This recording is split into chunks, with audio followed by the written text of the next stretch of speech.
you see how like in depth they're trying to go with this. I'm curious to what he means by team fight statistics. Is that whether you won or lost the team fight, or where the resources of the team went? I would even like this in the scoreboard somewhat, because who's getting what cooldowns from the team is crucial information when assessing what the heck's going on in the fights you're winning and losing. But from the looks of it, at least after the game, you'll have some more tools to be able to discern that. This has the potential to be a lot bigger of a deal than it's sounding on paper, I think. Next, let's talk about support heroes. Uncle AA Ron confirmed that they have several heroes deep in development. The Season 2 hero is almost finished, and they're in varied stages of playtesting for the next 3 heroes, 2 of which are supports. So it was already announced that in Season 2, we'll be getting an additional tank. We're expecting 1 new support to be the Fox Girl on launch of the game, October 4th, but then beyond that, for Season 3 and on, 2 of the next 3 heroes are supports. Now, who knows when they decide to release which, so we're not going to tie them down to that. It seems like the start of Overwatch 2, they're biasing a bit more towards that tank role, maybe a bit too much considering it's incredibly popular to play the 1 giga tank in the game, but the next rollout will be biased a bit more towards support heroes, which is good. Other things to expect for support: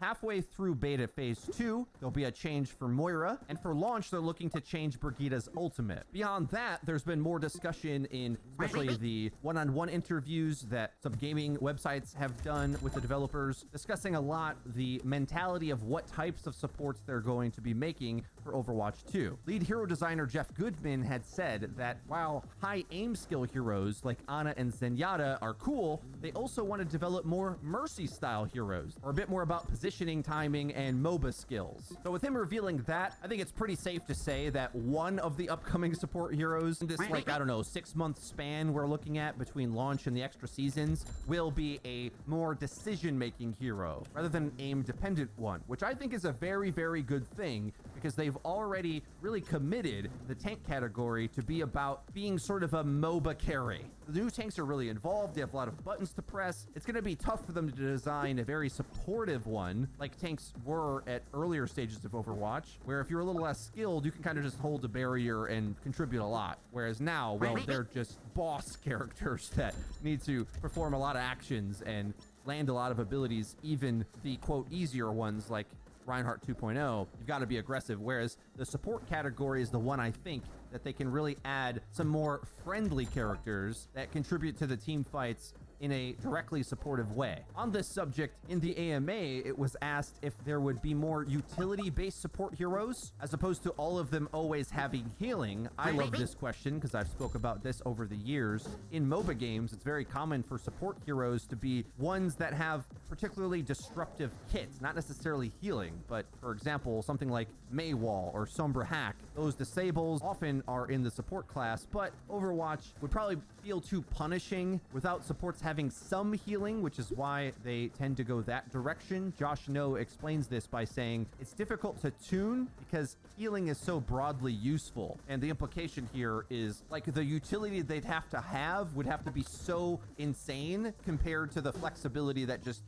giving healing does. So instead what they try to do, he says, is playing with the ratio of healing, utility, and damage a hero has, and that can make up for unique and very different feeling gameplay experiences. It sounds like what he's saying here is that rule set is likely not going to be changed, where you'll always expect some of that ratio. But maybe some heroes will be more biased in one direction than the other. We'll have to see. Next section, I'm going to talk about the Beta 2 features. It was confirmed that all of the new hero looks will be in Beta Phase 2, which I think is super important for the mainstream player base who expects Overwatch 2 to give the impression that it's a new game. One example of a new hero visual redesign they talked about was Junkrat, where Casey says his visual update, we tried to keep the iconic feel of the character while keeping the new design feeling fresh and new. For him specifically, we tried to embrace more of his tinkerer aspect of his personality. We don't want people to forget the fact that he's not just crazy, but undoubtedly intelligent too. Wait, who are we talking about? Also, they forgot to add here, he looks a lot like XQC now, which probably makes more sense than it should. Another one discussed is Orisa. Her new look is more aggressive, and she has a vibe of being more confident. The narrative designer, Miranda, explains this as being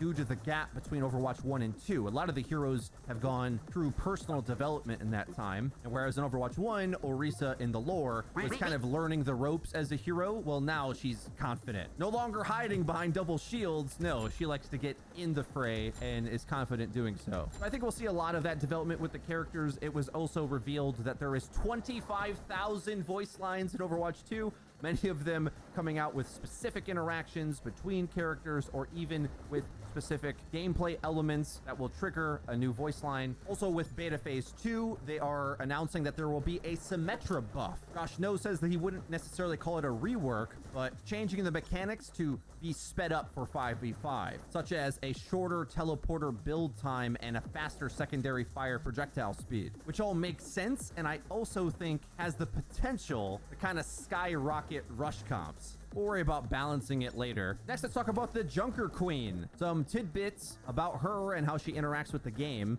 One fun fact that I didn't know, there apparently is a cap on maximum speed boost. Josh No even forgot this, and he said, if he recalls correctly, it's 75%, which could change in the future. There is a mechanic with Junker Queen that if she doesn't throw Gracie, her magnetic knife, and melees a target, sort of like Zenyatta has a super kick with a effect, well, Junker Queen will deal additional melee damage while also applying wounds. But if she's thrown Gracie, she'll just do a normal punch. They went into more depth to talk with Flats and Emong on their stream today about Junker Queen. A few key takeaways is that her playstyle is all about comboing her abilities together. And the more skilled you are with Junker Queen, the more tanky you will be. They did mention, like I did in my video, discussing her, that because melees go through shields, throwing her knife or swinging her big axe, that's going to apply wounds to Reinhardt and his team trying to hide behind a barrier. So although she doesn't have defense, her offensive skills kind of penetrate a defensive setup in many ways. So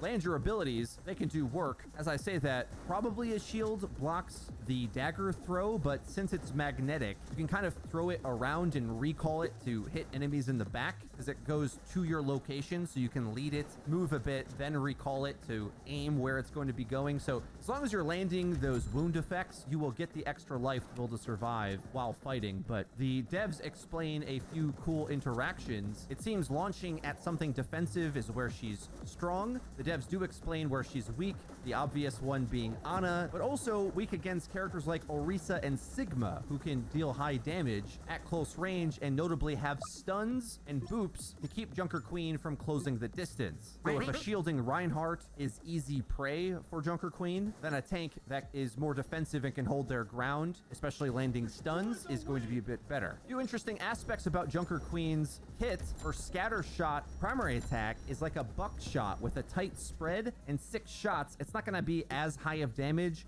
as like Reaper's shotgun, but since it has tight spread, you can shoot it from a little bit of range, and when you get in close, hit headshots to do devastating damage. But it seems like it's intended to be comboed with the other abilities to secure kills. But of course, the better your aim is to land those headshots, the more damage you're going to do. Keep in mind though, she's not intended to be like Roadhog at all, because the way you would play Roadhog is going for those isolated picks. Roadhog's hook pulls you from really far away all the way close into shotgun range, whereas Junker Queen's Gracie, or Blade, just boops you a bit, so it's not as strong of a CC. However, she does have a speed boost built in, so she can close the distance. That all I think helps get a better idea of how to play Junker Queen when we're going to be able to next week. Now, super important information about the Battle Pass, the things they're already selling. What are they worth? For now, they are selling a Watch Point pack, which gives you 2 exclusive legendary skins, the Season 1 Premium Battle Pass, 2,000 virtual currency, which up to this point, we weren't really sure how much that actually meant.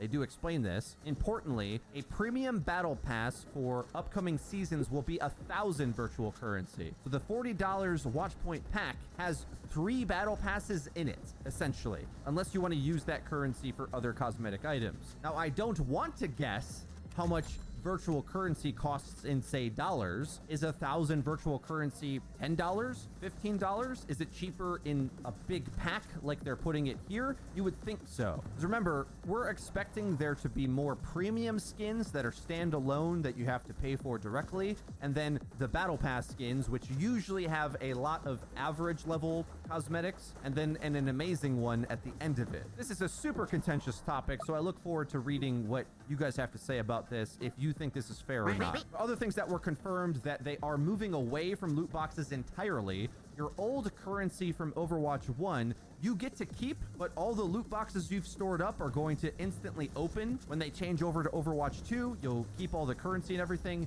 but that currency is worthless. They don't say it in these terms, but it seems from how they're explaining it that all the new stuff is on the new virtual currency that costs money and all that. So while you won't lose your old currencies, now the way it's been worded, maybe some of that currency can be used for a few things new, but I'm not holding my breath. Overwatch 1 credits come with you to Overwatch 2, but our new virtual currency will be the main currency, and there will be things in Overwatch 2 that will not be purchasable with those Overwatch 1 credits. But my question is there anything you can use them for that's new? Not clear. Probably not. And we'll get more information on this specific type of question ahead of the launch October 4th, as there's more things transforming about the game. For example, the player portrait and the level up system you're used to, that's going away. You'll be able to retain the legacy accomplishments you had from Overwatch 1 somewhere in the player card, but moving forward, you'll be leveling up your battle pass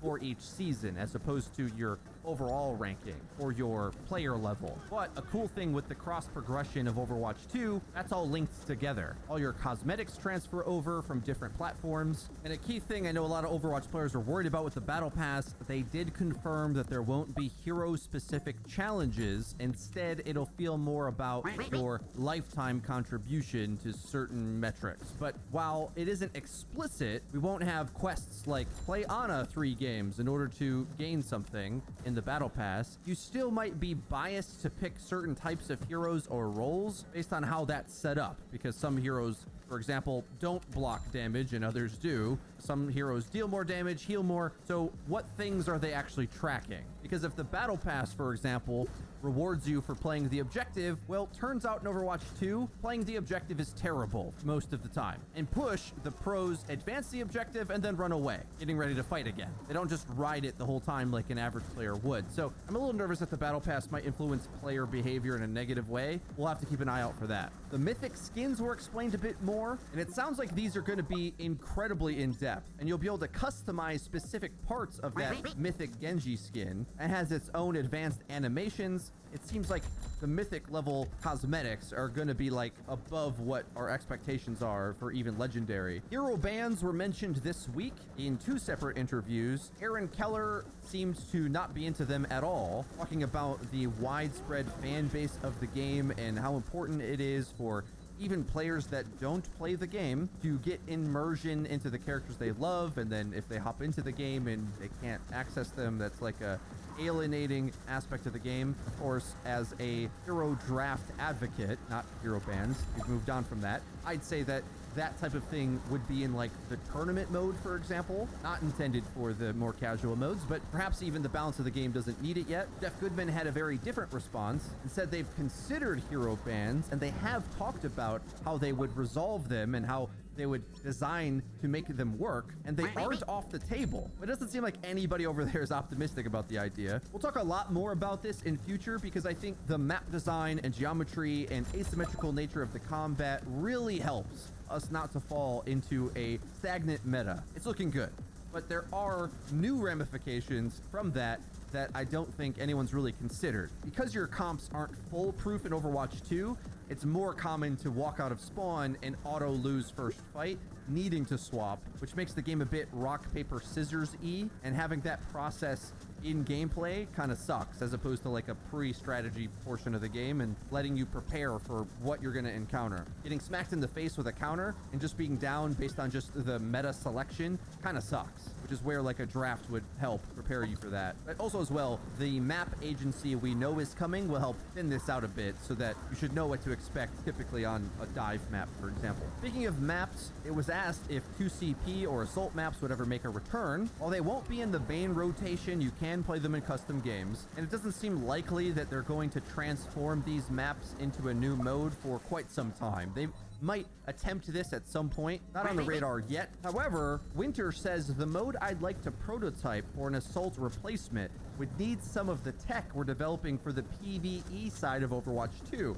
But again, that's currently just a sparkle in my eye. So this sounds like years down the line, but maybe like a horde mode or a tower defense style mode. Let's try to remember this, because it was so many years ago when they kind of like teased the workshop. We didn't think we were going to get it, and then one day it just magically showed up. Now, they announce things in advance nowadays, so maybe it won't creep up on us like that, but I wouldn't be surprised, like, once they really start rolling with the PvE content, if some sort of PvE transferable tech that they develop winds up into a new mode for Overwatch PvP, because he's literally saying it here. Last section, we'll talk about the future, things coming down the line. You lore fans, there's going to be updated bios and a lot more lore to expect to give you a better sense of the things at stake in the Overwatch 2 universe. In the game, there is way more pre-match voice lines. Overwatch 1 had 1,200 pre-match conversational lines, and Overwatch 2 has 1,800 new interaction lines. Josh No, the senior hero designer, was excited at the idea for someone from the Mecha Squad to finally be in the game. So maybe one day we'll get one of Diva's friends as a playable hero. Seems to be one of the shortlist candidates for a year or two from now. That experimental card that went into Overwatch 1 unfortunately had to go down because it was crashing the game, and it seems to be no ETA when that comes back up. However, a lot of those changes they were testing are getting implemented into Beta 2, which goes live June 28th. An answer a lot of console players won't be excited to hear is there are no plans to enable aim assist on consoles when you are in cross-play lobbies. Scott Mercer says there is a significant enough gameplay difference between console players using gamepads with aim assist, PC and console players using gamepads without aim assist, and PC players using mice and keyboards that we also don't allow PC and console players to play together in competitive play. Not a huge fan of this answer, honestly. Half of the answer is explaining a thing that no one was asking for, but ultimately I think crossplay between PC and console is less common than console to console, where they even combined the competitive ladder, which I think is amazing. I don't know if I think the game would break if quick play players had aim assist on controller. I will say it does help you reach a more stable skill floor sooner. So that's kind of the danger. Like a medium level player who's trying to learn mouse and keyboard is not going to be so happy about a controller user who has what effectively is sticky aim tracking on them, when it's a lot easier to be off target when you're fully in control with a mouse. It's also easier to have a higher skill ceiling as well, and people tend to just focus on that part of it. The truth is mouse and keyboard mechanics puts more in your hands for better and worse. So you can be much worse, whereas aim assist kind of levels that out a bit in the middle. Also why I like playing on console, because it helps you focus a bit more on the strategy of the game when where the sharp edges of the mechanics of the game are shaven down a bit. All right, guys, that's everything for today's massive news roundup. I hope you did enjoy it. Leave the video with a like, and don't forget to subscribe on your way out. Click the bell icon to actually get notified when our new videos come out. You'll get notified directly to your cell phone. That's been it for me. I've been Frito for your Overwatch. We'll see you guys next time.